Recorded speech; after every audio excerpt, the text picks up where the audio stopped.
Šta tvoja krvna grupa govori o tebi? Hajde da se vratimo u 20. vijek, kada je Karl Landsteiner, ne Karl Lagerfeld, dobio Nobelovu nagradu otkrivši ABO sistem krvnih grupa i time omogućio sigurne transfuzije krvi. ABO sistem krvnih grupa podrazumeva A, B, AB i nultu krvnu grupu, koje se razlikuju samo po antigenima na eritrocitima, a svaki tip stvara antitijela koje nema. Kakav je sadova majmun? U pitanju je rezus majmun po kom je RH faktor dobio ime.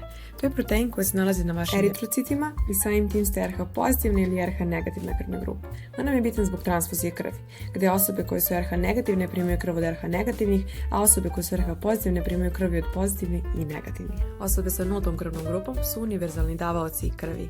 Što bi rekao Haris, ja sam jedino kriv što sam davao.